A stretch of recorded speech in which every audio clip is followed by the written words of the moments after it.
साहेब, वळवळीत आपण राजकीय भूकंप घडून आलात. उभाटा सेनेचे नगरसेवक, माजी नगराध्यक्ष जे असतील, शेकडो शिवसैनिकांसह आज पुन्हा एकदा भाजपात दाखल झालेत, काय सांगाल? अमित शाह साहेब गृहमंत्री जेव्हा आमच्या जिल्ह्यात आलेले आमच्या हॉस्पिटलच्या कार्यक्रमाच्या निमित्ताने, त्यानंतर माझ्या ह्या सगळ्या सहकाऱ्यांना खोटी आश्वासनं देऊन, खोटं बोलून, खोटी स्वप्न दाखवून त्यांना उद्धव ठाकरेच्या शिवसेनेमध्ये तेव्हा प्रवेश घेतलेला, तेव्हा उद्धव ठाकरे मुख्यमंत्री होते. आज हिंदुहृदय सम्राट बाळासाहेब ठाकरेंची जयंती आहे आणि सन्मान्य राणेसाहेब हे त्यांचे कडवट सैनिक होते, म्हणून त्यांच्या जयंतीच्या निमित्ताने काहीतरी परतफेड झाली पाहिजे. आणि राणे कुटुंब हे बाळासाहेबांच्या म्हणजे नेहमी निष्ठेने राहणारे कुटुंब आहे.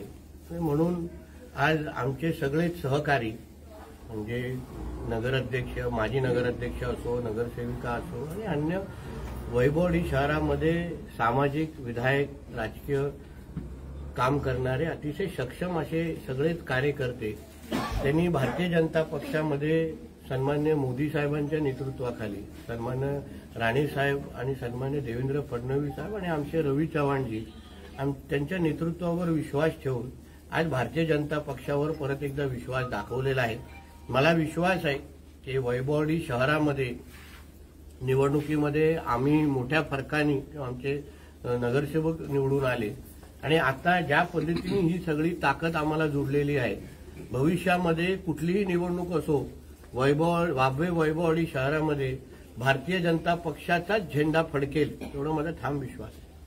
साहेब, संजय राऊतांनी उद्धव ठाकरे यांना संयमी पुरुष असं म्हणत रामाची उपमा पुरुष बोललेले आहे. ते आता तपासण्याच्या गोष्ट आहे. ते पण मुद्दा असा आहे की रावणाचे गुण ज्याच्या स्वभावामध्ये आहेत त्यांनी स्वतःला राम बोलून घेऊ नये. आणि संजय राजाराम राऊतनी थोडे 90 मारून अगर पत्रकार परिषद दिली तर मला असं वाटतं की असे सगळे उपमा तो देणार नाही. त्यांनी थेट अगर उद्धव ठाकरेकडे थोडं जवळ जाऊन पाहिलं तर तो 10 तोंडी रावण आहे. आणि ज्या रावणाने आज रामराज्याला आव्हान दिलेलं आहे त्या रावणाला 2024 मध्ये आम्ही निश्चित पद्धतीने गाडू. राहुल नार्वेकर हे निवडणूक आयोगाचे डोमकावळे आहेत. काल त्यांनी नाशिकला येऊन शिवसेना काय आहे ती पाहायला हवी होती. शिवसेना ही कागदावर नाही तर ती रस्त्यावर आहे असं संजय राऊत म्हणतात. कारण का उद्धव ठाकरेची शिवसेना आज रसातळालाच गेलेली आहे. रस्त्यावर आहे किंवा गटारात आहे हे आता नाशिकला जाऊन आम्ही पाहतो. आणि राहुल नार्वेकर जी अगर डोमकावळे होते तर तुमचा मालकाचा मुलगा त्यांच्याकडे कायद्याचे धडे घेण्यासाठी का जात होता? आज राहुल नार्वेकरजींनी जो काही निकाल दिला तो तुमच्या अपेक्षेप्रमाणे नसल्यामुळे तुम्हाला आज झोमणारच. उद्या अगर तुमच्या अपेक्षेप्रमाणे अगर त्यांनी निकाल दिला असता तर तरी त्यांना डोमकावळं म्हटलं असतं का? हा प्रश्नाचं उत्तर संजय राजाराम राऊतनी मला द्यावं. राहुल गांधींना काल मंदिरात जाण्यापासून रोखल्याचा आरोप काँग्रेसने केलाय. कारण का राहुल गांधी हा संधी साधू हिंदू आहे. त्यांना मंदिर जाण्यापासून रोखण्याची काही कारणं मला वाटतं आसामच्या मुख्यमंत्र्यांकडे चांगलीच असतील आणि म्हणून त्यांना रोखलं असेल. गोविंदगिरी महाराजांनी शिवरायांची तुलना मोदींशी केल्यामुळे रोहित पवारांनी एक ट्विट केलंय. शिवराय जसे निश्चयांचे महामेरू तसेच मोदी असल्याचा केला होता उल्लेख. पण मला आठवणीत असं आहे की जाणता राजा म्हणून पवार साहेबांचा पण उल्लेख अगोदर झाला होता. तेव्हा मग रोहित पवारांना ते चाललं होतं का? तर कदाचित तेव्हा ते शाळेत असतील.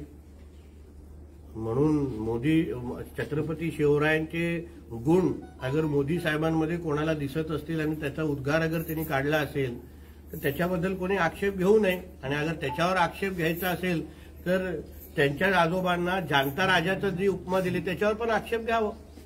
तर सुप्रिया सुळेने एक ट्विट केलंय. हा काळ आव्हाने घेऊन आलेला आहे. लढू आणि अडचणींवर मात करू, लढेंगे और जितेंगे. ती चांगली गोष्ट आहे ना. आता कोणाबरोबर लढणं हे मला वाटतं ताईंनी निश्चित करावं.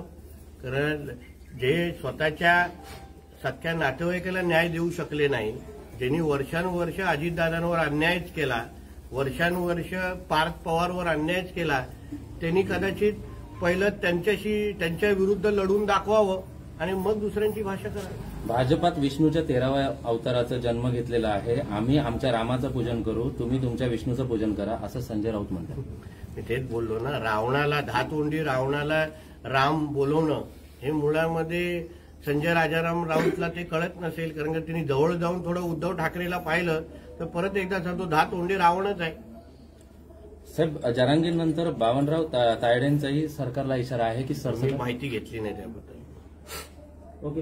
ठीक आहे, धन्यवाद. जय हिंद, जय महाराष्ट्र.